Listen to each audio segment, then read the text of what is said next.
Selamat pagi teman-teman semua. Semoga pada sehat selalu nih. Dan semoga pada tetap semangat lagi pandemi kayak gini. Pertama mungkin saya mau ucapin dulu terima kasih buat Novantek ya yang udah kasih kesempatan buat sharing di hari Minggu ini. Dan ya rasanya juga momen bagus sih buat kita ya, di tengah keadaan kayak ini kita bisa tetap terus belajar. Apalagi buat kita yang punya privilege buat kerja atau tetap belajar di rumah gitu ya. Nah, topik yang mau kita bahas kali ini adalah microservice. Hari ini kita cuma bahas pengenalannya aja. Jadi webinar kali ini ya paling cocok untuk teman-teman yang lagi mau belajar soal microservice atau buat teman-teman yang lagi pengen mendalami nih, lagi pengen menilai kira-kira bisa nggak ya atau cocok nggak ya microservice ini diterapkan di tempat kerjanya atau di usahanya gitu. Nah sebelum mulai perkenalkan dulu, nama saya Habib Rido.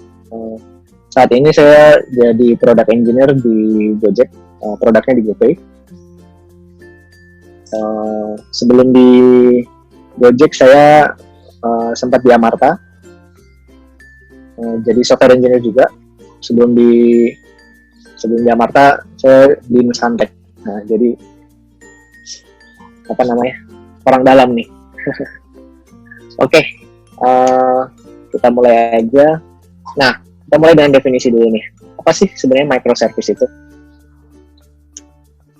Nah, kalau mengutip dari jurnalnya Jamsidi dan kawan-kawan, microservice ini arsitektur yang diturunkan dari arsitektur yang namanya SOA, Service Oriented Architecture.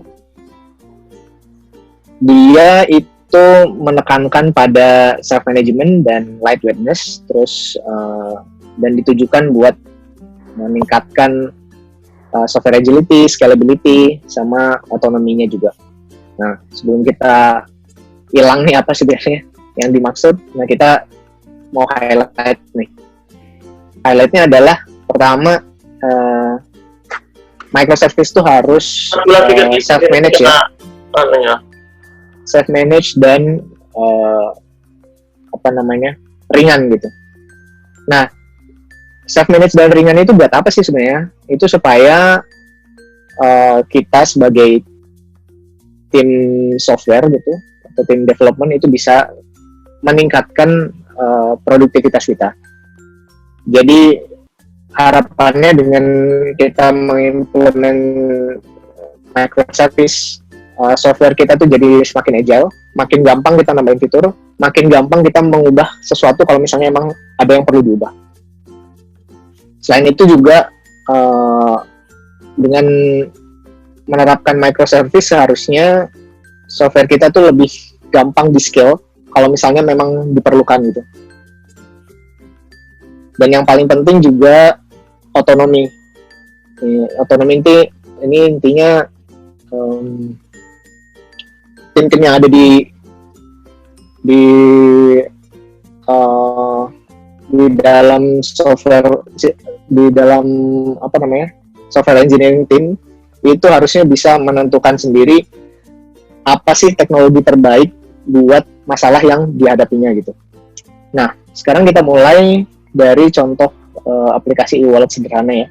Kita coba mulai dari kalau misalnya kita pakai arsitektur monolitik. Nah, pertama di sini ada front end. Front end-nya bisa macam-macam, bisa aplikasi, bisa web browser, bisa desktop app. Nah, setiap front end ini dia bakal hit API yang ada di back end. Back end-nya sendiri bakal berhubungan dengan database, dengan cache gitu ya, dengan Redis atau dengan message broker. Terus dia juga bisa jadi berhubungan dengan third party application, misalnya bank atau payment gateway gitu ya. Nah, kalau bentuknya kayak gini kan kita fokusnya di backend-nya nih. Di sini nih tempat semua proses terjadi, autentikasinya, perhitungan saldonya, tempat mencatat historinya, bookkeeping-nya, semuanya ada di situ. termasuk notification segala macam semuanya diproses oleh si backend ini. Dan kalau misalnya trafficnya udah banyak, kita bisa ngelakuin horizontal scaling. Jadi backendnya nggak cuma satu, tapi dibikin 3 instance misalnya, atau berapa lah ya, 4 sampai 5 tergantung kebutuhan. Terus depannya kita kasih load balancer, jadi front end nanti nggak langsung ngehit si backendnya, tapi dia akan hit load balancer. Nanti load balancernya yang membagi requestnya itu. Jadi misalnya,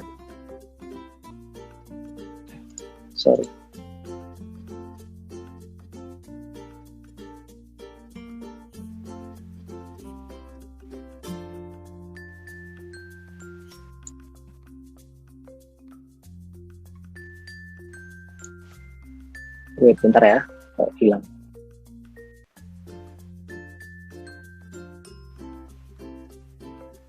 Halo, udah connect lagi belum ya? Aman-aman, nggak hilang kok. Oke. Ya, jadi tadi sampai load balancer ya. Oke. Misalnya request yang masuk ke load balancer itu ada 300 request per detik. Nah, ini bakal didistribusin rata ke semua backend-nya. Jadi backend-nya tuh nggak overload, nggak harus melayani 300 sekaligus, tapi bisa jadi masing-masing cuma 100 dengan cara melakukan horizontal scaling kayak gini. Nah, sekarang kalau seperti ini kan katakanlah awalnya mungkin kita nggak punya 300 request per second gitu ya. Awalnya kita mungkin cuma 50 request per second atau mungkin kurang dari itu.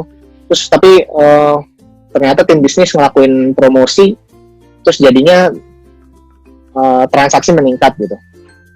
Nah, tapi transaksi itu kan cuma satu aspek dari apa yang dilakukan oleh software kita.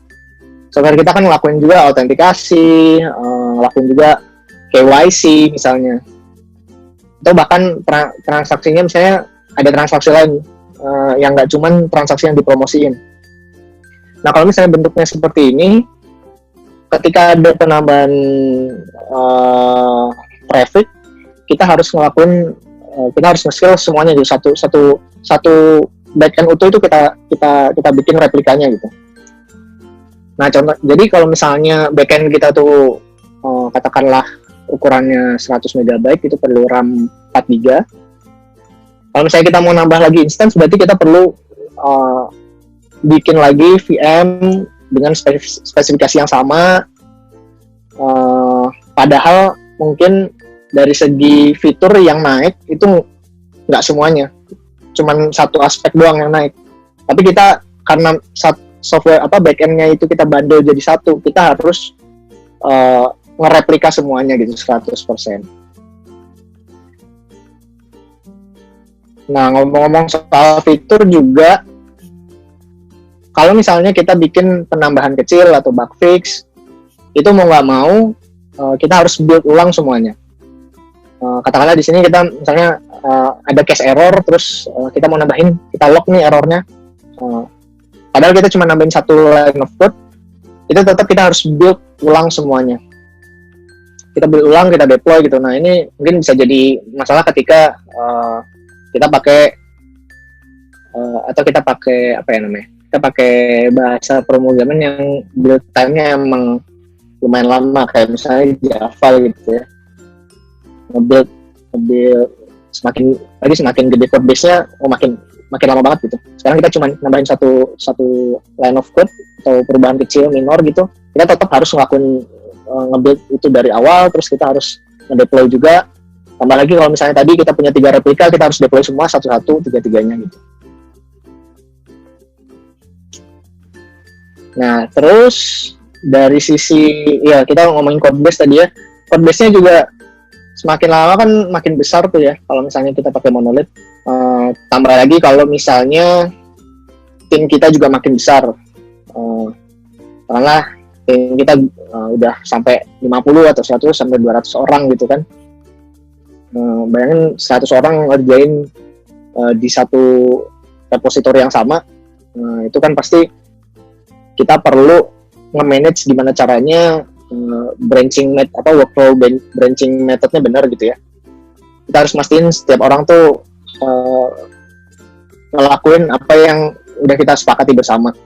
Dan dari segi dari segi pull requestnya juga, jadi antriannya banyak banget, bahkan mungkin bisa ada yang konflik gitu ya. Nah, selanjutnya ini misalkan kasus yang sama, kita pakai microservice. Di sisi frontend tetap sama, bedanya dia akan nge-hit API gateway. API gateway-nya juga depannya bisa dikasih load balancer juga sih. Terus API gateway-nya bisa banyak. Tapi yang jelas nanti di situ kita bakal punya API gateway yang akan mengarahkan request A masuk ke service mana, request B masuk ke service mana. Dan di sini yang menarik, tiap service ini punya komponennya masing-masing. Dia punya database sendiri, punya cache sendiri. Jadi terpisah-pisah gitu ya. Dan yang perlu diperhatikan ketika kita bikin microservice seperti ini tanggung jawab masing-masing service harus jelas. Jadi setiap service itu harus punya single responsibility, dan jangan sampai itu juga tumbang tindih dengan service lain. Katakanlah service A ini buat autentikasi, ya udah logic autentikasi itu harusnya ada di situ aja. Ketika kita melakukan autentikasi ya kita akan ke situ. Jangan sampai kita bikin logic autentikasi lagi di tempat lain, misalnya di service D gitu.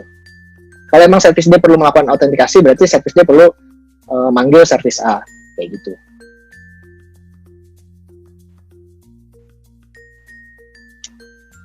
Nah, karena kita bikin aplikasinya tuh kecil-kecil gini, jadinya kita punya kontrol yang lebih granular gitu.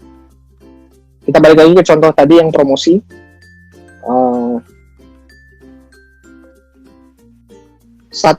Katanya promosinya tuh cuman berlaku untuk transaksi tipe A gitu, dan transaksi tipe A itu yang handle service D misalnya.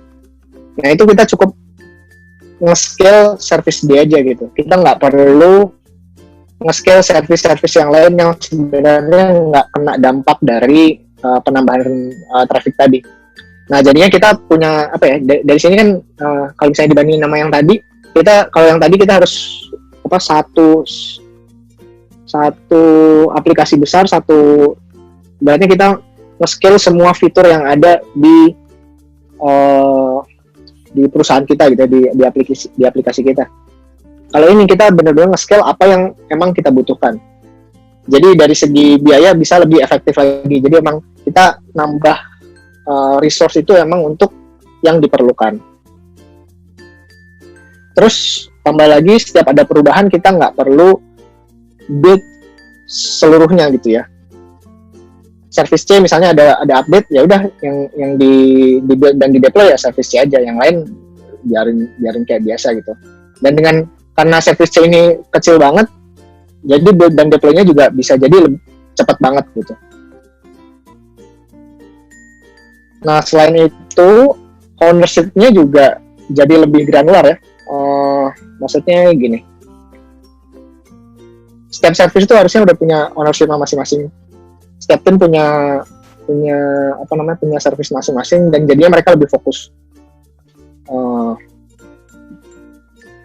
Karena lebih fokus juga akhirnya setiap tim ini juga jadi bisa meningkatkan kualitas code-nya masing-masing gitu ya. Jadi kita katakanlah tim A nih baru tanggung jawab buat service A, ya udah dia bisa menentukan sendiri mau pakai teknologi apa. Dia bisa menentukan sendiri misalnya database yang cocok itu apa. Dia bisa menentukan sendiri dia mau scale seberapa banyak atau dia mau scale down sampai seberapa kecil. Dan ya intinya benar-benar benar-benar mandiri gitu tiap tim ini, dan nggak saling tumpang tindih dengan yang lain. Jadi ketika development juga sama. Ketika development karena tim A ini ngurusin service A, ya udah berarti yang akan kemungkinan besar akan update service A itu ya tim dia sendiri. Jadi nggak perlu nungguin misalnya pull request-nya di merge gitu ya. Nggak perlu ada bottleneck di mana perubahan dari tim ini ternyata diperlukan tim ini, atau perubahan dari tim yang lain itu ternyata berlawanan gitu sama apa yang kita ubah gitu. Nah itu bisa kita minimalisir. Nah tentu service yang kecil-kecil tadi itu kalau berdiri sendiri ya nggak akan bisa ngasih value ke user ya. Ya gimana caranya tiap service saling kerja untuk membuat satu use case utuh yang berguna buat user. Nah secara garis besar itu ada dua, bisa pakai pendekatan orkestrasi dan yang kedua koreografi. Pertama pendekatan orkestrasi itu sesuai namanya ibarat kayak orkestra aja.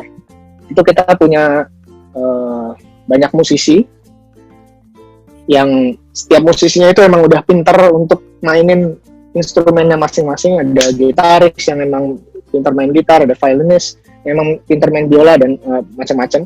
Tapi mereka semua patuh sama konduktornya gitu. Kalau konduktornya ya pelanin mainnya ya mereka pelanin, misalnya kencengin ya mereka kencengin. Jadi setiap musisi yang ada mereka ngikutin konduktornya. Ini sama juga di microservice. Service yang ada kecil-kecil ini yang sangat specialized buat masing-masing masalahnya. Mereka ini diatur sama satu service yang jadi konduktor. Kalau di GoPay, ini use case di GoPay ya, itu kita katakanlah mau kalau ada transaksi pembayaran, itu kita punya service namanya Mozart. Oh ya udah, konduktor banget ya namanya. Nah jadi si Mozart ini yang ngatur nih semua proses logik pembayaran itu ada di dia. Nah, kalau kita proses pembayaran itu kan kita perlu validasi katakanlah PIN-nya gitu ya, perlu validasi PIN-nya, kita perlu cek saldonya cukup apa enggak. Baru deh kalau validasinya udah lolos, baru kita proses pembayarannya. Nah cuman balik lagi tadi, setiap service kan cuman boleh punya satu tanggung jawab gitu. Nah ini kan tadi macam-macam. Nah jadinya Mozart ini ketika pengen ngevalidasi PIN, dia arahkan itu ke cloud service. Diarahkan ini ke cloud service. Jadi yang punya logic validasi PIN itu bukan Mozart tapi cloud service. Terus kalau misalnya dia mau cek saldo, yang naik saldo itu si wallet service. Jadi dia nggak ngelakuin sendiri.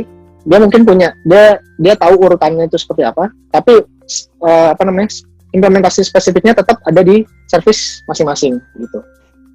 Jadi di sini dia validasi PIN dulu, kalau oke, baru si Mozart ini lanjut ke proses berikutnya. Oh, kita perlu cek saldo, dia tanya ke wallet service, oh masih cukup saldonya, oke dia lanjut ke proses selanjutnya. Dan kalau di Mozart nih, setelah semua validasi beres, dia nggak akan proses sendiri, dia akan publish message ke Kafka.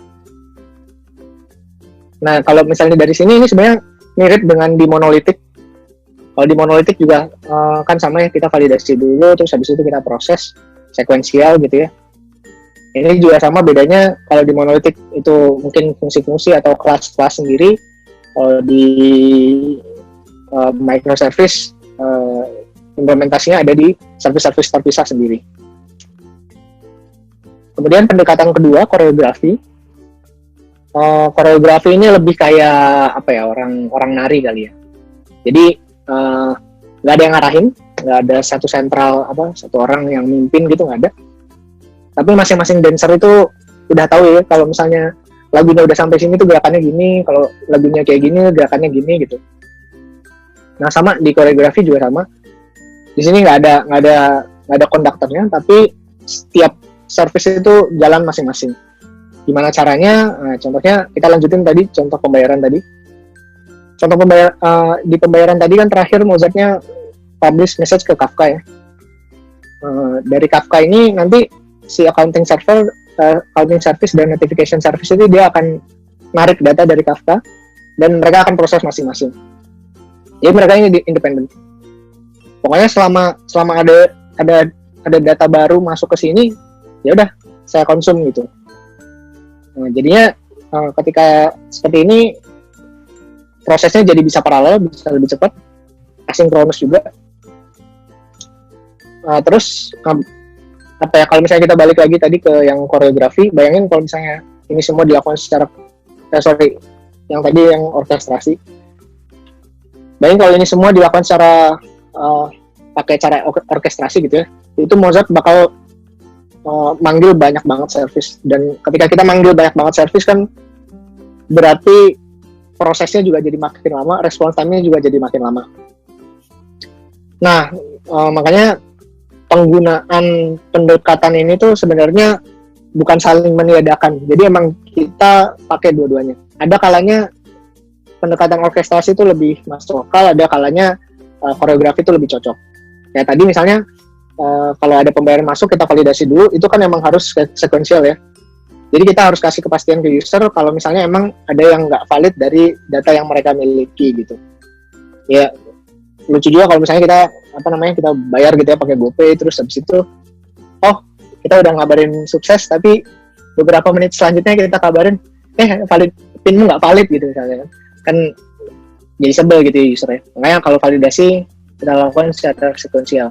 Nah tapi kan pembayaran sendiri kita nggak perlu misalnya nungguin sampai email itu benar-benar kekirim baru kita ngabarin ke user pembayaranmu selesai, enggak juga kan. Nah kalau misalnya di kita prinsipnya adalah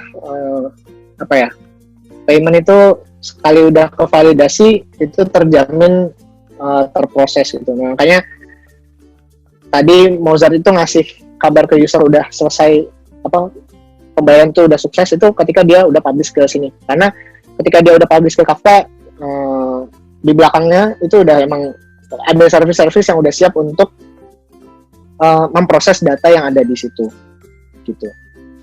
Nah ini kalau misalnya ini juga ini simplifikasi aja, jadi bukan accounting langsung manggil wallet, tapi sebenarnya accounting ini publish lagi ke Kafka, dan nanti ada lagi yang consume yang ujung-ujungnya adalah sampai juga ke wallet service, tapi prosesnya tuh nggak langsung, jadi pakai koreografi. Kita publish message terus ada consume kayak gitu. Oke, selanjutnya tadi kan kita lihat setiap service itu punya database masing-masing. Nah pertanyaannya gimana sih cara mengagregasi data kalau misalnya kita perlu? Kan database-nya terpisah-pisah gitu ya. Kalau misalnya di monolitik kita kan cuma tinggal query aja terus join table aja gitu ya. Nah kalau di microservice gimana? Nah karena database-nya tadi terpisah-pisah, otomatis kan kita nggak bisa join gitu ya. Setahu sih belum ada database yang bisa join antar database gitu. Dan yang bisa kita lakuin yang paling straightforward itu kita pakai orkestrasi, kita bikin satu konduktor. Nah di sini namanya kolektor. Jadi katakanlah di sini ada aplikasi operasional, dia mau lihat data seluruhnya, user, wallet, transaksi semuanya digabung. Nah nanti si dashboardnya gitu, katakanlah dashboardnya ini akan manggil kolektor service, terus kolektor service ini yang bakal manggil satu-satu ke service yang punya data, dan kemudian digabung sama dia, terus baru dikasih ke dashboardnya. Ini secara implementasi mungkin mudah, cuman kekurangannya adalah setiap ini kan setiap kolektor manggil service yang punya data ini kan pasti ada response time-nya, dan berarti response time dari si kolektor ini adalah ya penjumlahan semua response time yang ada. Jadi kalau misalnya data yang diperlukan itu diambil dari banyak banget service, ya bisa jadi response time-nya juga makin lama. Belum lagi proses untuk mengagregasi datanya, jadi tiap request dia ngambil terus diagregat lagi. Nah itu kan jadi prosesnya makin lama. Atau alternatif yang lain itu pakai cara koreografi. Ini yang kita lakukan di GoPay. Di sini tuh kita punya service namanya Citadel. Dia akan konsum dari Kafka juga. Kafka yang ini tuh isinya data transaksi yang udah beres. Jadi sebenarnya Citadel ini simpel aja, dia konsum data dari Kafka terus dia masukin ke database. Nanti begitu ada dashboard yang perlu datanya, ya dashboardnya akan panggil Citadel, dan ya Citadelnya semudah ngambil DB terus balikin aja, kayak proses read biasa aja. Kalaupun ada agregasi ya dia lakukan ketika dia konsum ini. Nah, jadi kalau kayak gini kan jadi lebih cepat ya, karena udah nggak perlu ketika si dashboardnya minta udah nggak perlu ada proses agregasi lagi, udah nggak perlu call service yang lain, karena si Tadilnya sendiri udah punya datanya. Nah, sebenarnya si Kafka yang satu ini emang bisa dipakai macam-macam. Jadi kalau misalnya ada tim lain yang perlu agregasi yang lebih fleksibel lagi, misalnya, ya udah dia bisa bikin worker sendiri terus masukin ke Elasticsearch misalnya. Atau misalnya tim lain data science itu perlu menganalisis data, ya dia nggak perlu query masuk ke database satu, dia pull aja data dari sini, terus dia masukin ke storage-nya sendiri, terus dia lakuin analisis di sana. Nah, jadi di sini model yang seperti ini bikin kita agile banget. Jadi tadi data science perlu apa?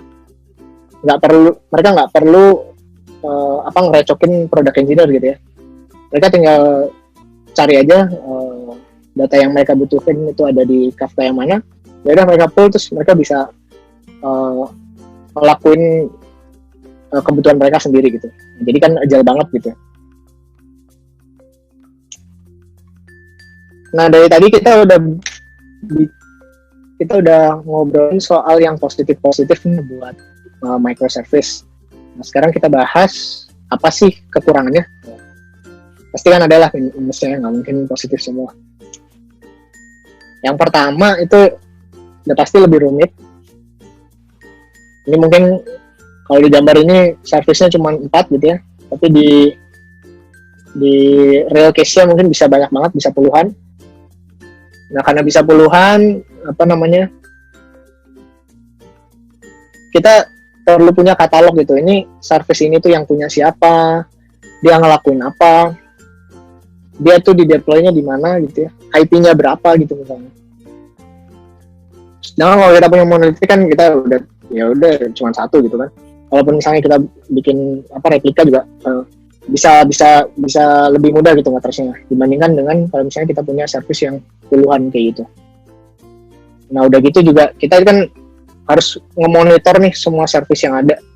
Itu juga monitoringnya jadi challenge sendiri juga. Nah, itu makanya kenapa bermunculan tools kayak Kubernetes, kayak Istio gitu, itu untuk membantu kita untuk nge-manage service-service yang banyak kayak gini. Selanjutnya, jatuhnya bisa jadi lebih mahal juga. Kenapa? Karena lagi-lagi ini tadi setiap service punya database sendiri, punya komponen sendiri. Walaupun mungkin ini service-nya kecil-kecil dan database-nya juga nanti bisa jadi lebih kecil juga. Tapi tetap aja kalau misalnya kita nggak monitor dengan baik, itu cost bisa jadi membludak. Katakanlah, oke, kita scale service C gitu ya. Kita scale service C, tapi lupa kita nggak scale down lagi ketika trafficnya udah turun. Nah, akibatnya kan cost-nya jadi katakanlah service C tadi kita scale jadi 4, udah cost-nya jadi 4, di service C cost-nya jadi 4 gitu ya, 4 kali lipat. Padahal mungkin trafficnya udah turun, kita nggak turunin. Atau misalnya kita nyalain biasanya kalau di GCP atau AWS itu biasanya ada auto scale. Kita nggak benar ininya, auto scale-nya nggak kita limitasi dengan baik gitu ya. Jadi begitu ada traffic naik, otomatis auto scale, ternyata traffic naik ini bukan legitimate user gitu ya. Ternyata ini ada yang memang lagi ngedos gitu. Nah, itu kan jadinya kita nambahin, kita bayar lebih tapi bukan untuk melayani user, tapi karena diserang gitu. Nah, itu kalau misalnya nggak dihandle dengan baik, jatuhnya jadi lebih mahal. Nah, yang terakhir, debugging juga jadi lebih sulit. Kalau kita pakai monolitik, ya kita lihat di aplikasi itu aja, yang satu itu, ya trace di mana. Sedangkan kalau misalnya ada bug di microservice, kita harus trace satu-satu nih, masalahnya di service yang mana. Nah, itulah kenapa jadi penting untuk selalu melakukan logging di microservice. Dan ada satu lagi mungkin konsep yang kritikal juga, konsep correlation ID. Jadi di microservice biasanya kita kasih setiap request itu kita kasih correlation ID supaya kita bisa trace nih untuk request yang sama itu dia udah kemana aja kayak gitu.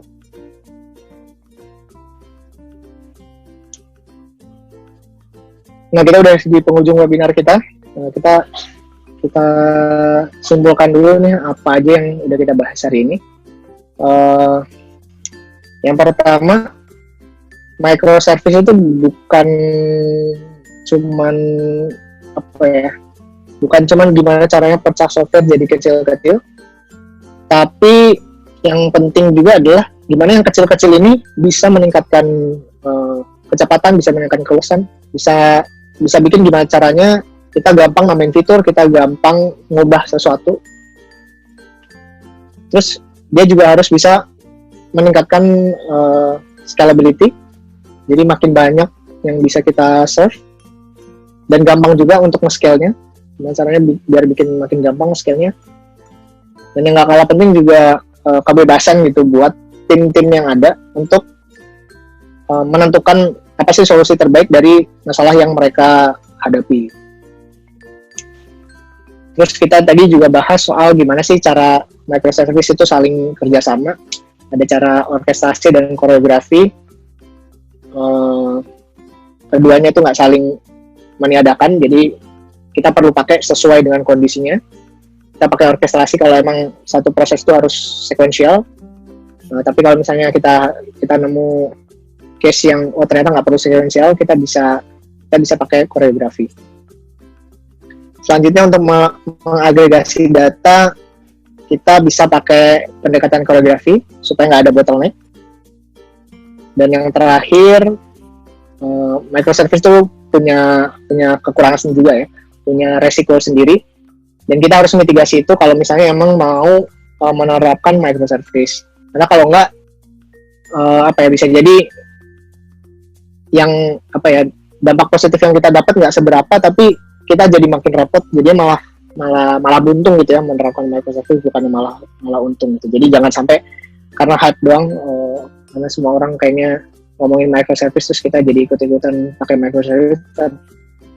Jangan kayak gitu, tapi tetap pertimbangkan dulu positif dan negatifnya, apakah dampak positifnya melebihi dampak negatif, apakah kita siap untuk mengoperasikan sesuatu yang lebih kompleks, apakah tim kita juga udah siap, kayak gitu, itu harus dipertimbangkan juga.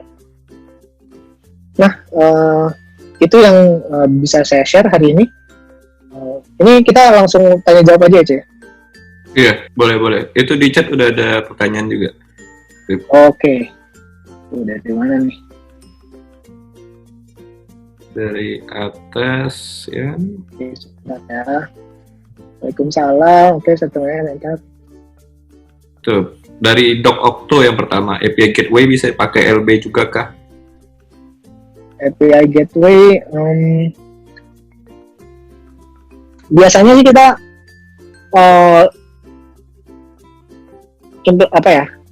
pakai dua hal yang berbeda. Karena balik lagi, setiap hal yang ada di microservice seharusnya cuma punya satu tanggung jawab. Jadi kalau API Gateway tadi tanggung jawabnya untuk nge-route ini kemana. Nah, si load balancer tadi bisa jadi kita pakein sesuatu yang beda. Jadi load balancer baru belakangnya API Gateway-nya bisa banyak gitu. Jadi kalau bisa enggak ya mungkin bisa sih ya. Cuman pada umumnya karena single responsibility kita pisahin gitu. Lebih baik sih dipisahin supaya kalau emang kalau emang kita perlu nge-scale satu, kita nggak perlu nge-scale dua-duanya gitu. Satu fungsi ya maksudnya. Katakanlah kita pengen nge-scale API Gateway-nya, kita nggak perlu dua-duanya kita scale. Oke, selanjutnya ada set atau framework untuk masing-masing node. Misalnya untuk API Gateway pakai apa, outset apa, dan lain-lain. Rekomendasi ya balik lagi ke masing-masing ya. Kalau di GoPay, coba lagi. Kalau di GoPay API Gateway ada yang kita coding sendiri pakai Golang gitu, ada yang kita udah langsung aja pakai Envoy gitu ya. Cloud service juga sama. Nah, sebenarnya stack atau framework itu dikembalikan lagi ke masing-masing timnya. Nyamannya sih pakai apa. Terus juga harus didukung dengan didukung dengan alasan-alasan yang objektif gitu. Misalnya kalau kita mau pakai satu bahasa pemrograman tertentu, kita cek juga kira-kira emang dia tuh cepat apa enggak. Katakan kan kalau misalnya out service kemungkinan besar akan di call oleh banyak service. Berarti kita perlu out service ini supaya lightweight dan cepat banget. Nah, bahasa pemrograman apa atau framework apa yang cocok untuk case kita kayak gini. Nah, itu jadi sebenarnya bisa macam-macam. Kalau di kita framework yang kita pakai framework apa? Kayaknya ini jarang sih kita pakai framework. Biasanya kita pakai Java biasa terus pakai Golang. Dan itu juga Golang juga ada yang pakai framework, ada yang enggak. Jadi macam-macam tergantung timnya gitu sih.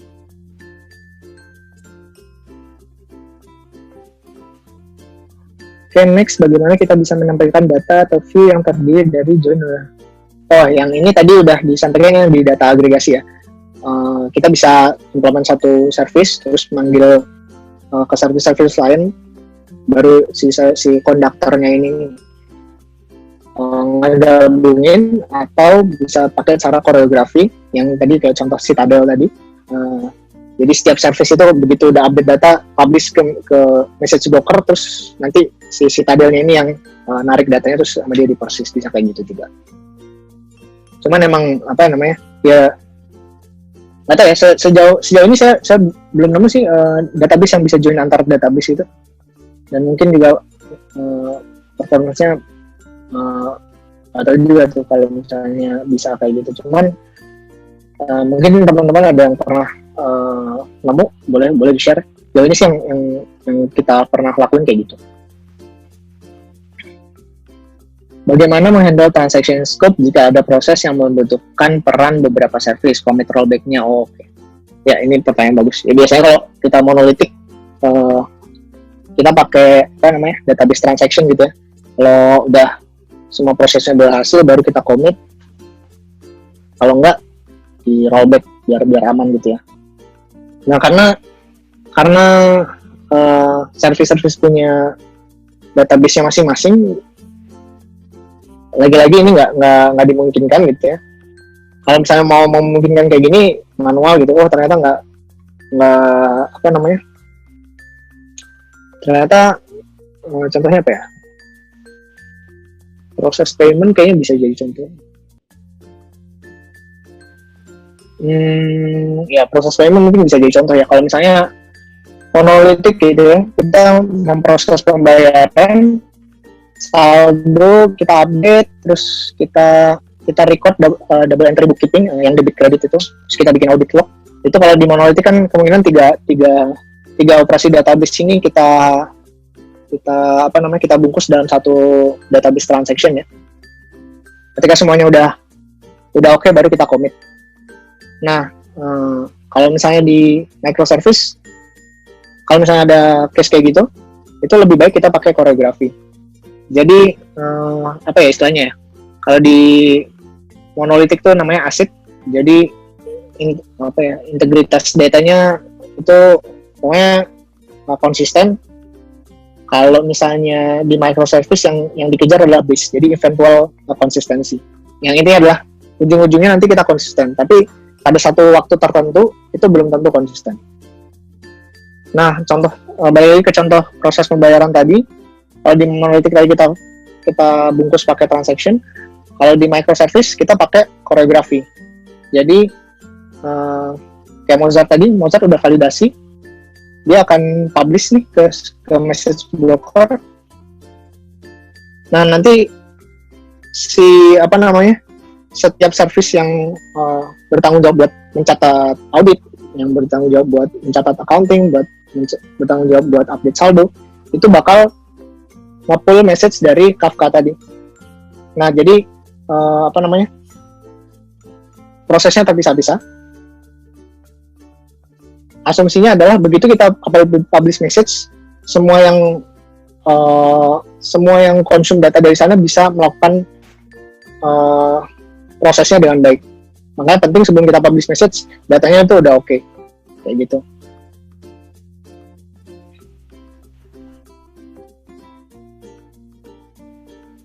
Selanjutnya untuk data agregasi. Itu pertanyaannya yang mana? Mungkin dibacain kali ya pertanyaannya dikit. Oh ya, untuk data aggregation awaken is collector. Apa nih maksudnya? Apakah data agregasi mengkolek semua data dari service ya? Berarti ini akan menjadi redundansi ya, betul. Jadi ini kayak apa istilahnya?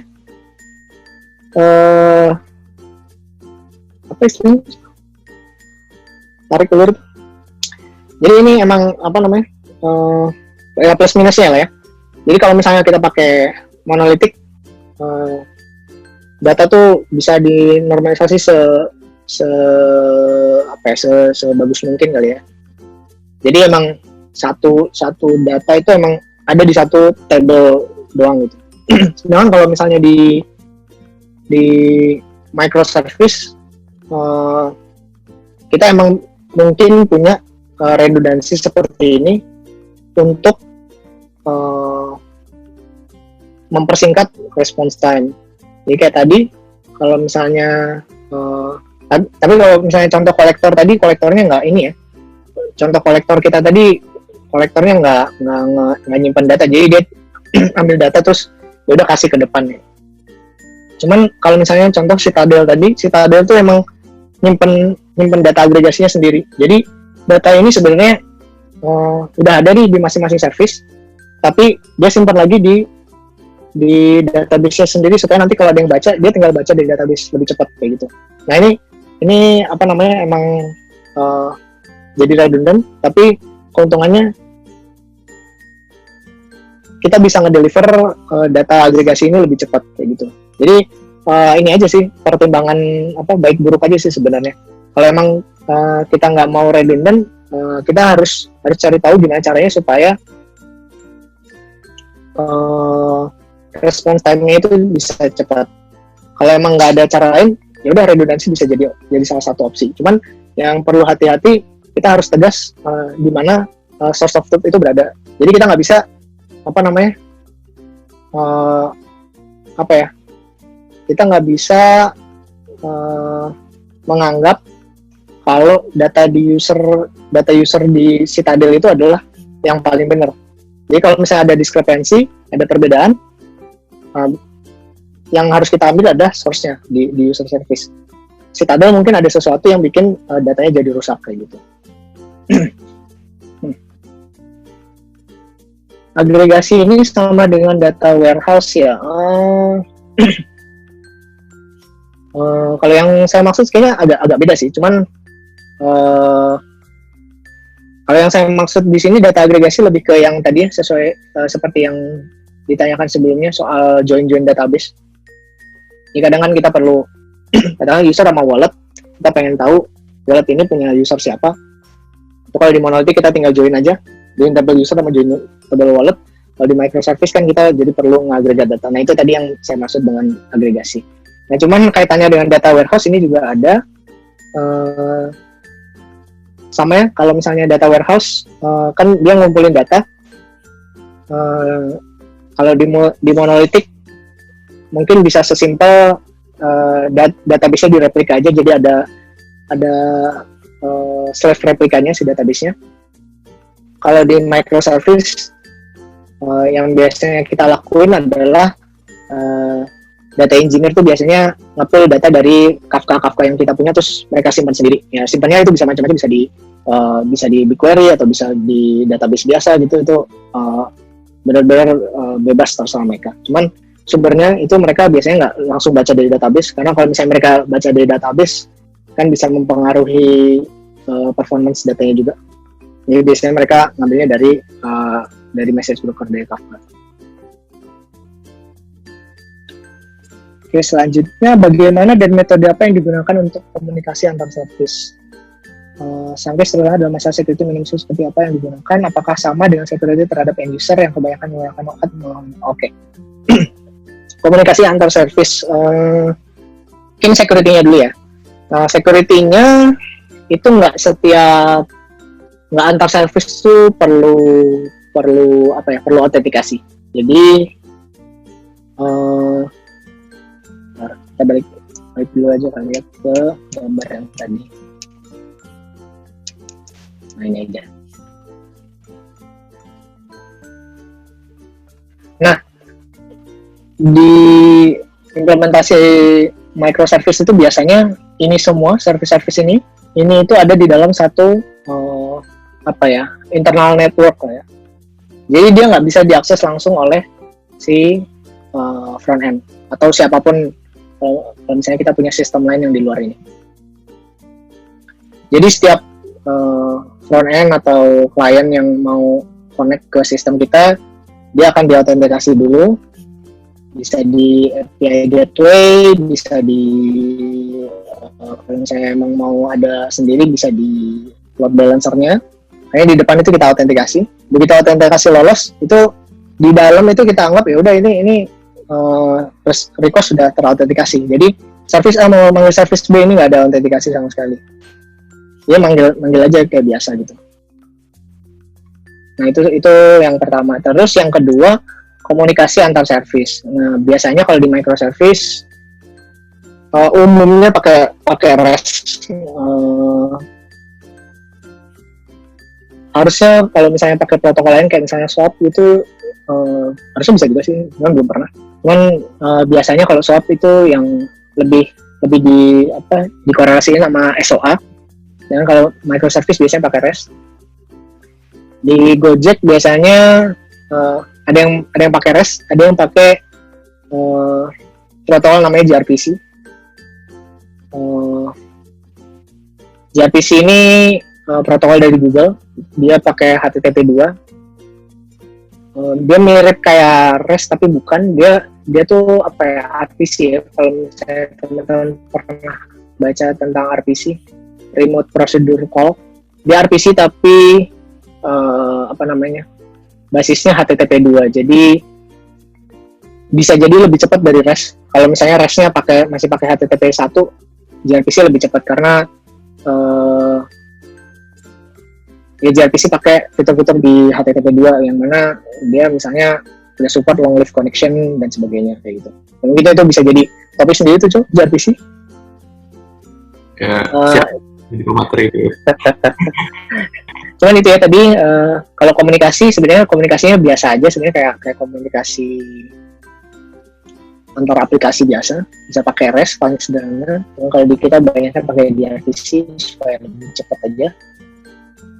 Dan dari sisi security di dalam internal, di dalam kalau udah di authenticate di depan, antar service ini udah nggak ada autentikasi lagi kayak gitu.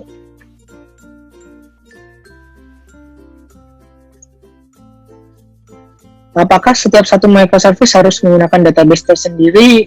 Iya. Jadi karena ini ngikutin prinsip single responsibility. Nah, dulu sih saya pernah juga bikin microservice terus database-nya sharing. Jadi nggak karu-karuan karena data di database berubah terus kita nggak tahu ini perubahannya siapa yang ngelakuin gitu. Dan jadi kalau microservice-nya udah banyak banget. Begitu kita nemu sesuatu di database ada yang salah, nah itu bakal susah banget trace-nya. Ini siapa yang nge-update. Jadi best practice-nya emang setiap service punya komponennya masing-masing dan hanya bisa diakses oleh service tersebut. Next, configuration jadi bejibun berarti ya kalau pakai microservice. Yes, dari sisi definisi juga bisa jadi redundant misalnya service-nya. Nah, atau ada tips gak cara mengatasi dua hal itu? Oke, konfigurasi dulu kali ya.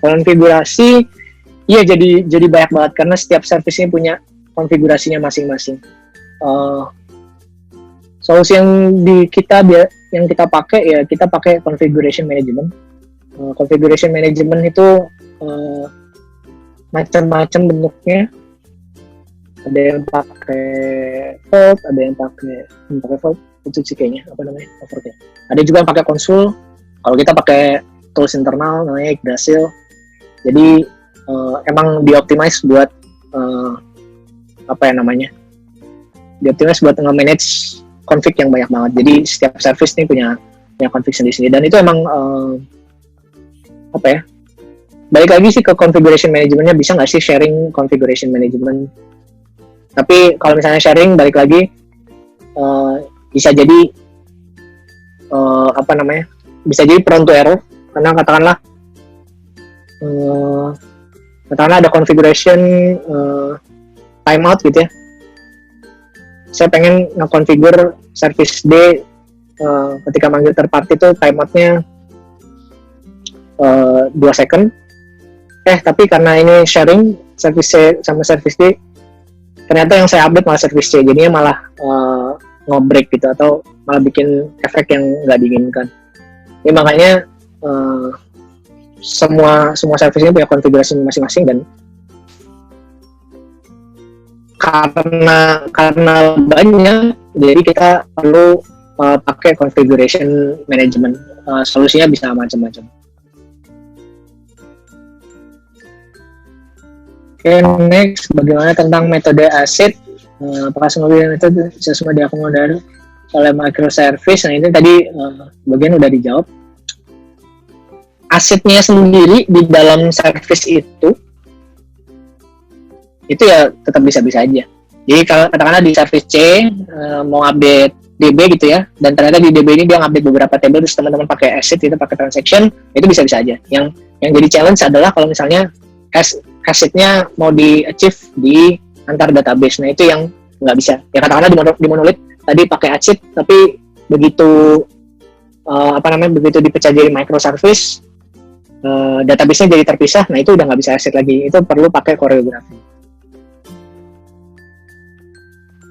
Untuk langkah awal rubah dari monolithic ke microservice, apakah bagus langsung menggunakan Kafka atau menggunakan RESTful API dulu? Ini lebih ke migrasi kali ya. Tergantung dari case-nya. Kalau misalnya case-nya itu nggak perlu jawaban saat itu juga ya, kita bisa pakai Kafka. Contoh notifikasi, paling gampang ya. Notifikasi, modul notifikasi mau kita pecah nih dari monolitik kita, terus mau kita jadiin service sendiri, itu bisa pakai Kafka. Jadi nanti monolitiknya publish aja ke Kafka, terus si microservice kita consume dari Kafka-nya itu. Tapi kalau misalnya case-nya lain, katakanlah autentikasi mau kita tarik gitu ya, berarti kan kalau autentikasi kan harus sequential ya, nggak boleh autentikasi yang belum lolos terus masuk ke proses selanjutnya. Nah, itu baru pakai REST gitu. Jadi tergantung case-nya sebenarnya. Kalau database relationship-nya banyak, bakal susah nggak implementasinya? Iya sih. Susahnya sebenarnya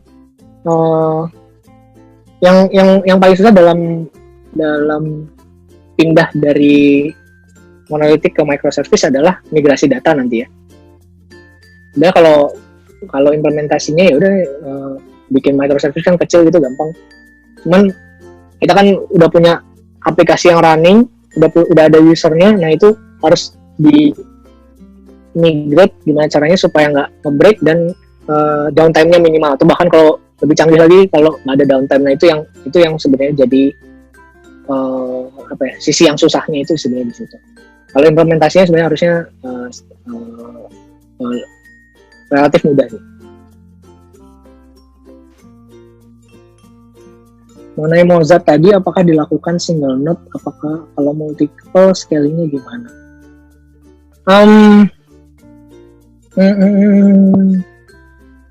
Enggak sih. Jadi kalau di kita semua service di kita itu minimal 2 atau 3 punya 2 atau 3 instance. Jadi selalu di depannya ada load balancernya yang ngarahin nanti mau masuk instance yang mana. Nah, jadi scalingnya ya sebenarnya straightforward aja. Kalau misalnya perlu nge-scale Mozart ya udah di scale aja, kita tambahin instance-nya kayak. Kalau kita pakai Kubernetes tuh kita kalau mau nge-scale ya udah tinggal Kubernetes scale berapa, 4 gitu atau 5. Udah deh langsung instance-nya jadi 4. Jadi nggak yang gimana sih nge-scale-nya, atau gimana ya pertanyaannya? Yes, yang jadi hal yang perlu diperhatikan juga itu adalah setiap service ini stateless ya. Jadi mau kita scale kayak gimana juga nggak jadi masalah, karena ya dia nggak nyimpen session, nggak nyimpen kalau bikin jadi stateful dia nggak nyimpen data sendiri di dalamnya. Kalaupun dia nyimpen data buat idempotensi atau session gitu, ya kita simpan di komponen sendiri, nggak dia simpan di aplikasi itu sendiri gitu. Jadi aman buat kita ketika service-nya udah stateless, aman buat kita nge-scale up, scale down itu aman gitu. Oke, ini apa ya? Ini apa? Quiz.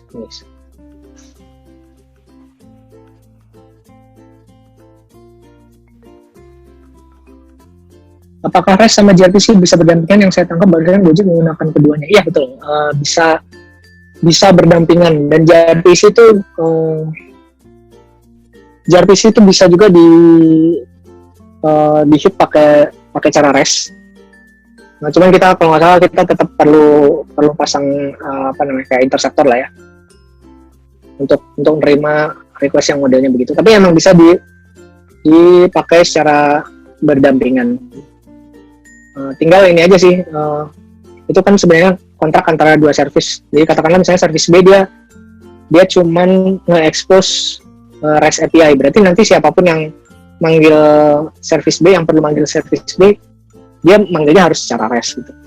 Kalau misalnya service A nih, atau ya service A misalnya, dia expose-nya gRPC, berarti ya klien-kliennya dia, service-service yang perlu dia harus manggil dia pakai protokol gRPC. Jadi itu lebih ke perjanjian kontrak antara masing-masing antar service itu.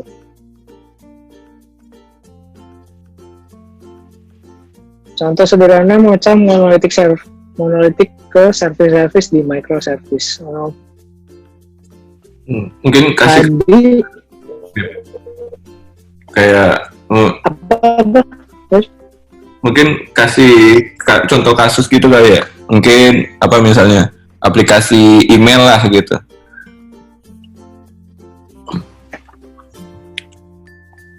Oh ya, ini contoh tadi e-wallet kita misalnya yang awalnya monolitik, pembayaran segala macam, terus ngirim email atau ngirim push notif. Nah itu di logic bagian ngirim push notifnya kita bisa ganti jadi publish ke message broker, bisa Kafka, bisa RabbitMQ gitu. Nah, nanti kita implementasi lain microservice yang katakanlah namanya notification service. Ya udah, notification service ini logiknya cuma ngambil data dari message broker terus kirim kayak gitu. Nah jadinya sebenarnya bisa sesimpel itu. Cuman contoh notification itu tadi kan, notification itu biasanya nggak ada datanya ya, datanya tergantung request-nya aja. Nah yang tricky kalau misalnya kita mau mecah data user gitu ya, jadi kita case user mau di-handle di user service sendiri. Nah itu selain kita bikin user service-nya, terus kita juga perlu nyiapin data migration-nya. Data migration yang asalnya disimpan di database monolitik tadi, itu kita migrate ke database-nya si user service. Nah itu berarti kita perlu bikin script migrasinya, dan kita juga perlu nyiapin gimana fallback-nya. Jadi biasanya kalau misalnya kita ngeluarin tadi kayak user service dikeluarin tadi, Itu ketika kita nulis data, kita nulis ke dua-duanya. Kita tulis ke database monolitik, kita tulis juga ke database mikronya. Jadi kalau misalnya mikronya ternyata kenapa-napa belum siap, kita tetap bisa balik lagi ke implementasi monolitik kayak gitu. Nah, nanti setelah kita udah confident, kita benar-benar pede nih, user service-nya bisa handle, baru kita kita deprecate nih, nulis ke monolitiknya kayak gitu.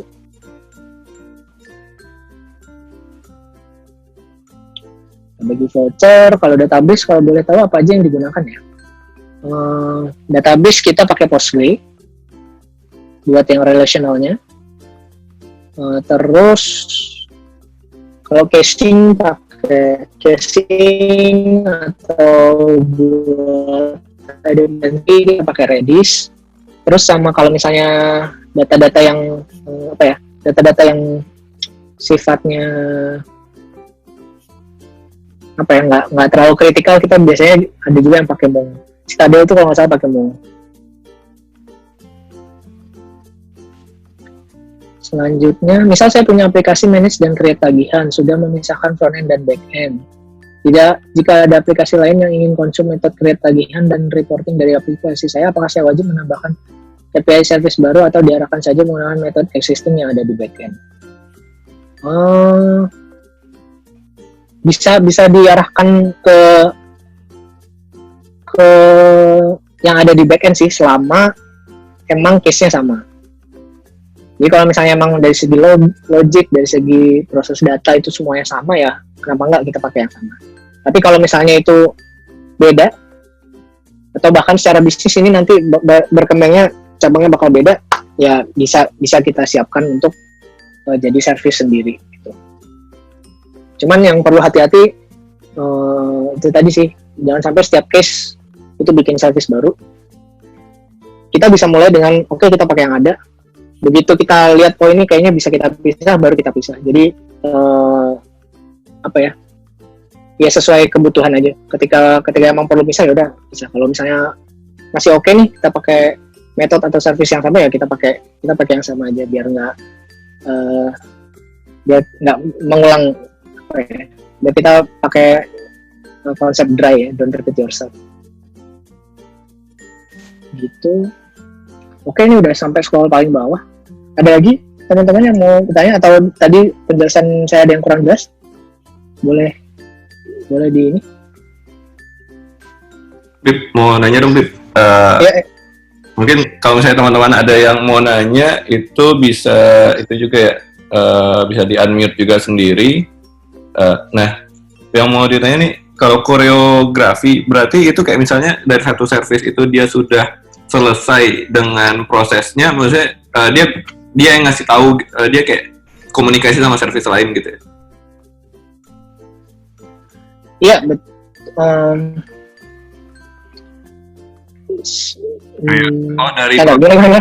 misalnya dari proses tadi mungkin kalau dia yang manggil service lain gitu misalnya. Kalau misalnya dia mau bayar, dia cek dulu dia sudah login atau belum gitu.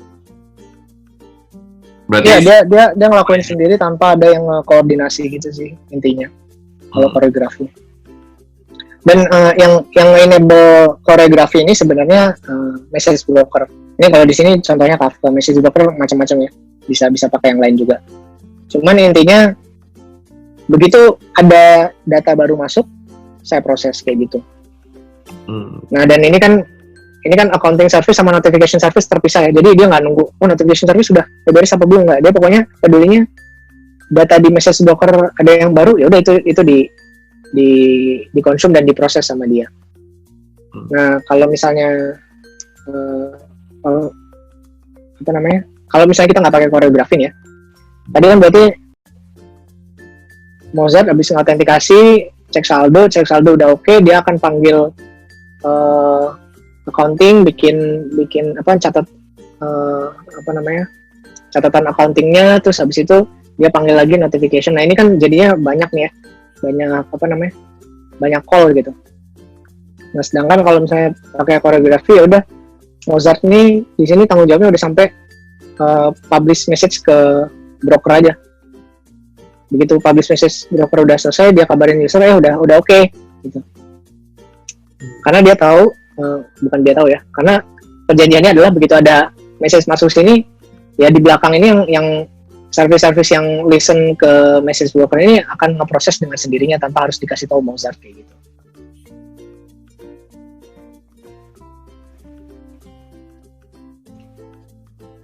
Gimana tuh? Clean? Ya. Ada kondisi juga nggak kayak satu service nunggu proses dari service lain? Itu nggak boleh berarti?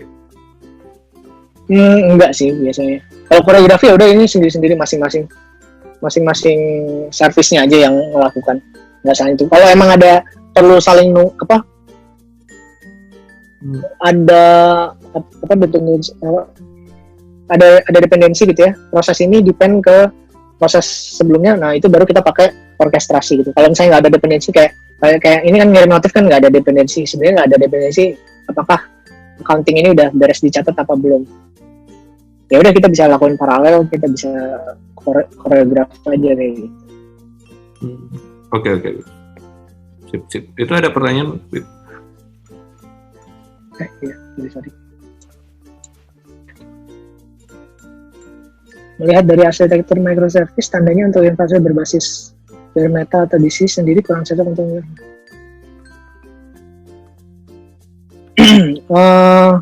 ini pertanyaannya ini ya, apakah microservice ini cocok untuk kalau misalnya pakai infra yang bare metal gitu ya, cocok apa enggak gitu ya?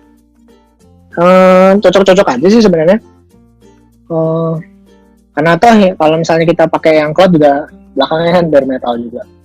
Cuman bedanya adalah kalau misalnya kita pakai bare metal berarti kita harus punya tools untuk nge-manage itu ya. Apa namanya? Ya benar sih, kalau mau self-manage bare metalnya jadiin Kubernetes cluster ya. Bisa juga tuh. Jadi emang sebenarnya challenge-nya kalau kita pakai bare metal ya kita harus punya tools sendiri untuk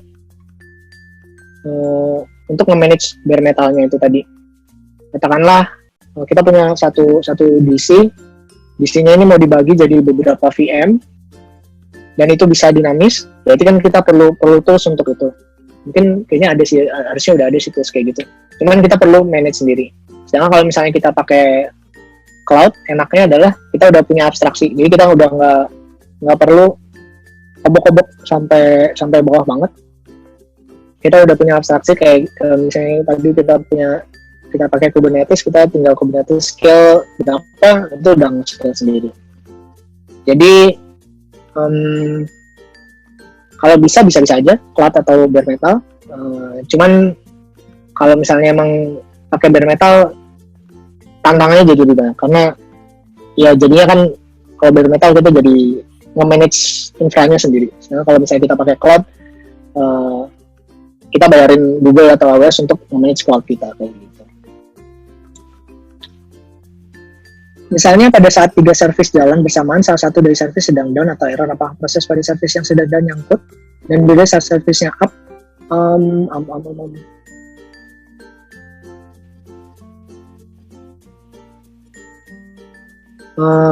saya gimana tuh nyangkut, mungkin gini ya, kita bahas 2, orkestrasi sama koreografi. Kalau orkestrasi otomatis kan dia langsung error tuh ya. Tadi orkestrasi. Misalnya di Mozart tadi satu validasi pinnya dulu, terus habis itu validasi saldo. Validasi pinnya gagal. Bisa jadi misalnya out service-nya lagi down nih.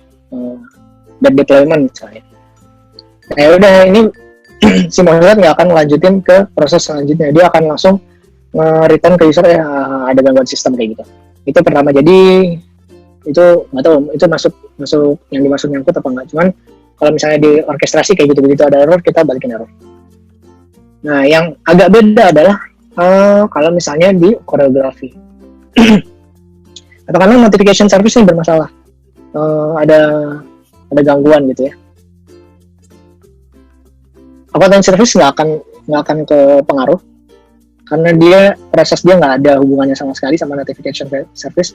Pokoknya ada data baru dia proses sampai beres. notification service begitu begitu gagal ngeproses data, dia akan stop nih baca message dari Kafka.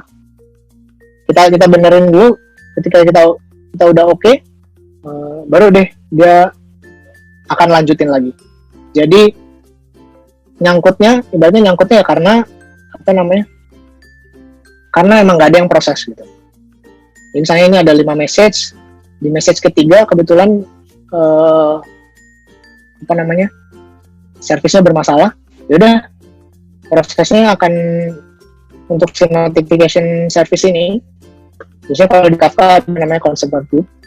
Jadi untuk consumer group si notification ini dia akan berhenti di message ketiga sampai dia udah berhasil sampai dia berhasil proses lagi, baru dia lanjut. Kita juga biasanya pakai istilahnya, pakai dead letter gitu ya. Jadi kalau katakanlah bukan notification service-nya yang bermasalah, bisa jadi datanya yang bermasalah. Nah itu kalau misalnya kita biasanya ada mekanisme retry.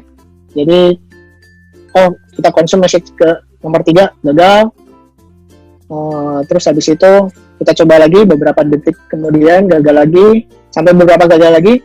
Ini si message yang gagal itu kita publish ke message broker lain yang isinya buat buat nyimpen dead letter, buat nyimpen message yang mati gitu. Dianggap sukses, terus dia proses lagi nomor 4, nomor 5, message nomor 4 dan seterusnya berhasil, ya udah dia lanjut terus. Message 3-nya tadi kita udah simpan di message broker yang lain.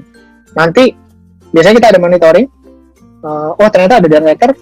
Nah nanti dead letternya kita cek nih, kenapa nih kira-kira kok bisa sampai mati. Ternyata ada masalah di datanya. Itu bisa kita benerin dulu data. Biasanya nggak datanya sih yang kita benerin, kita bikin manual retry gitu sendiri kalau emang perlu. Terus ya udah kita replay nih data yang di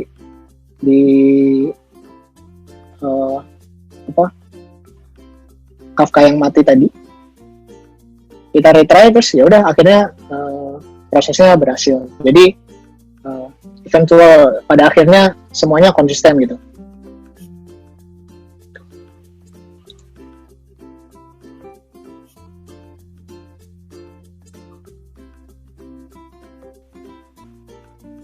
Lagi di accounting service kalau running di multi-node, kalau ada beberapa transaksi untuk customer yang sama, apakah akan dihandle node yang sama? Maksudnya supaya berurutan di customer terkait? Enggak sih ya. Jadi itu bisa dihandle sama instance yang berbeda, node yang berbeda. Jadi urutannya bisa jadi nggak sesuai dengan urutan yang yang dipublish ke sini. Karena toh di Kafka juga dia hanya, kalau nggak salah dia cuman menjamin urutan itu di partisi yang sama. Sedangkan kalau misalnya ini service ini, si workernya ini dia bisa jadi konsum dari partisi yang beda-beda. Maksudnya tiap node kan partisinya beda-beda. Jadi bisa jadi urutan datanya nggak sama, masuk ke database-nya tuh nggak sama. Makanya kita nggak bisa ngandelin urutan by ID sebenarnya. Jadi tetap kalau misalnya kita mau ngurutin, kita urutin by timestamp-nya. Gitu.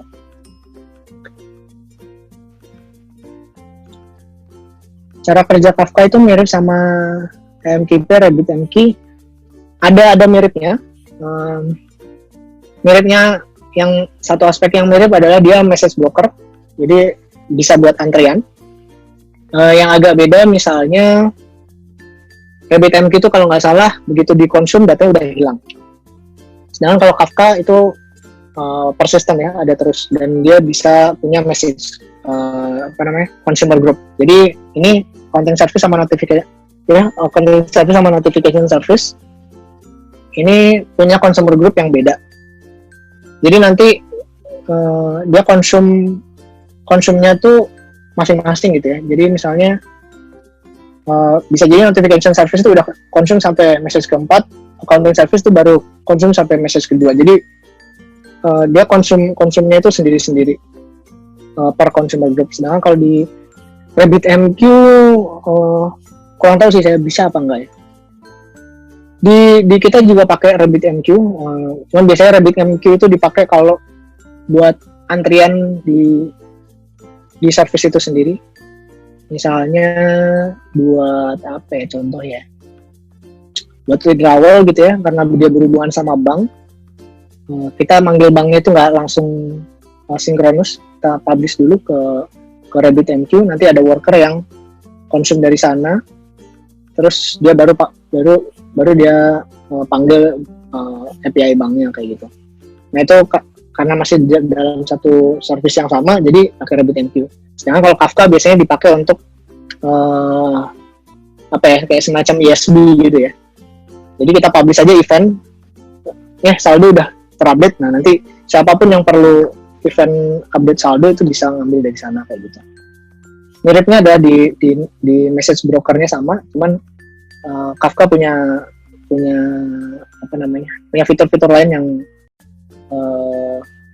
yang nggak ada di RabbitMQ. Gitu. Jadi cuma bisa sekali konsum ya, Bib, buat RabbitMQ?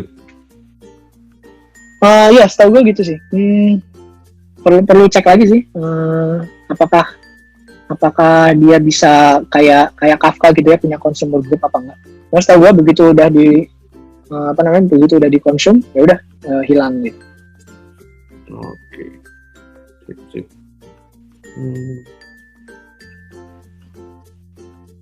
Lagi? Nah, mungkin pertanyaan yang mau nanya satu lagi nih, itu kan jadi tadi kalau yang diproses yang tadi itu berarti microservice sama monolitik itu bedanya yang pasti sudah di microservice sudah dipecah per service gitu ya. Kalau misalnya yang tadi pakai load balancer berarti itu juga masih belum microservice lah ya.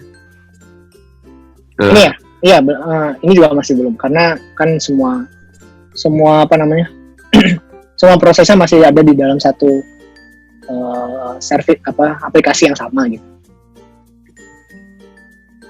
Kalau microservice ada kemungkinan itu nggak ya? Kalau dia nge-write ke database yang sama, service-nya ada banyak untuk backend-nya.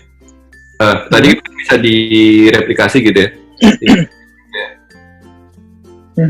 Nah, ada kemungkinan nggak kayak di bottleneck-nya itu di database gitu? Tapi mungkin ada. Mau ngumumin dulu ya, yang tadi Bib yang quiz ya, izin ngumumin. Iya. Nah itu kan kita di Instagram ada nanya gitu, mana yang merupakan protokol yang dapat digunakan pada arsitektur microservice, REST, SOAP atau apa? Nah nanti jawab di IG Nusantek. Nanti kita ada ya kayak ngasih gift voucher lah buat teman-teman yang kita umumkan nanti waktu kita upload di YouTube videonya. Nah tadi lanjut yang pertanyaan tadi Bib, yaitu ada nggak sih kan kalau misalnya dia nge-write, berarti itu ke satu bisa banyak database tadi ya?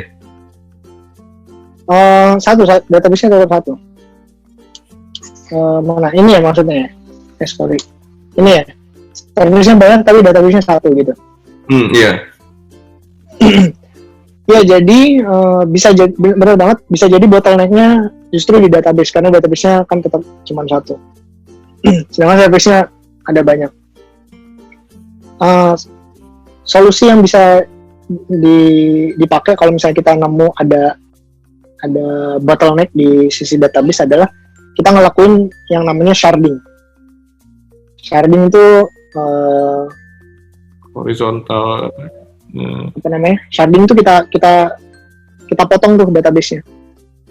Jadi contoh misalnya user gitu ya, database usernya kita sharding. User A sampai Z, user ID 1 sampai sekian itu di shard 1, user status 1 sampai sekian di shard 2. Jadi database-nya ada banyak dan user ini nggak ada di semua database, tapi user ini ada di satu spesifik database. Karena tadi kita potong-potong, kita shard. Nah jadinya kalau kita implementasi shard kayak gitu, di depan service itu kita harus punya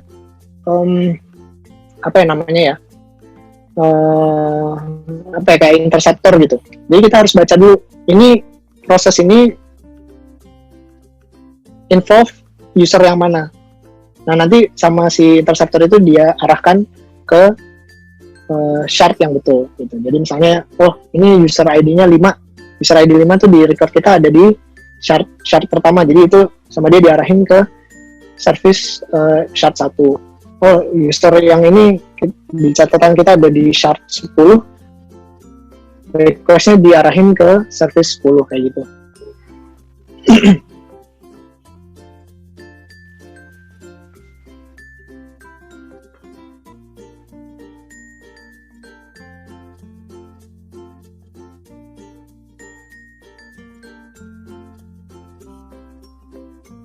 Oke. Ada lagi. Oh, ini ada baru ya. Dalam microservice ini apakah bisa menggunakan engine data grid untuk sinkron antara node dalam satu service seperti Hazelcast atau Chaignite? Saya belum pernah tahu sih Hazelcast sama Apache Ignite. Cuman konsepnya adalah kalau misalnya emang kalau emang kita mau mengagregasi data ya caranya bisa tadi pakai kita gunakan data yang ada di message broker terus kita persis atau ya kita manual call satu-satu gitu. Nah, saya belum tahu sih kalau Hazelcast sama Apache Ignite itu fungsinya apakah dia kayak message broker atau dia apa bentuknya kayak gitu belum pernah ini sih.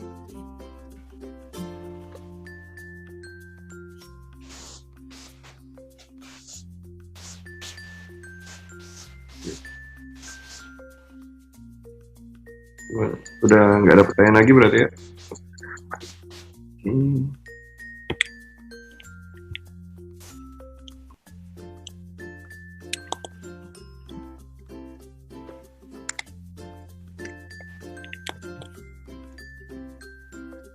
Oke, gimana kalau udah nggak ada pertanyaan, saya tutup aja kali ya. Mungkin itu Bib, jelasin yang jawaban pertanyaan tadi Bib, yang kuis itu Bib. Oh, yang REST atau SOAP ya. Oke, jadi protokol yang digunakan secara prinsip harusnya selama antar service itu memahami protokolnya, harusnya kita bisa menggunakannya gitu ya. Kalau antar service, setiap service-nya tahu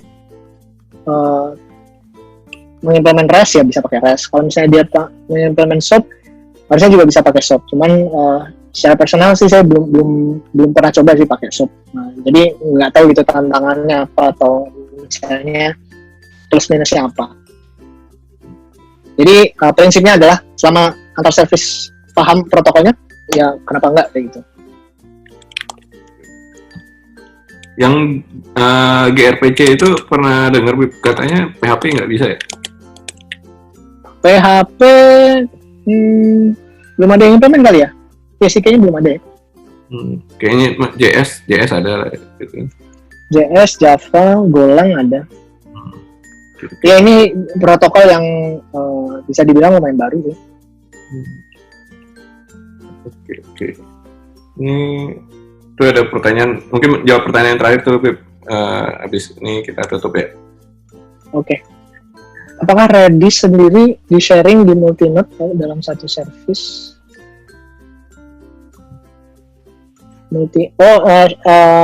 Yang multinode ini ya Redisnya ya? Iya bisa juga.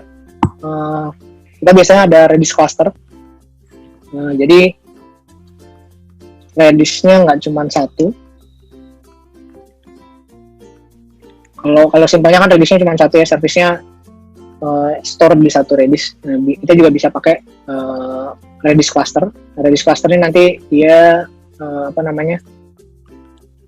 ada satu bentuknya kalau nggak salah masih mirip kayak the primary secondary di database Postgre gitu ya. Jadi ada ini sih datanya nanti di replikasi ke followernya kayak gitu.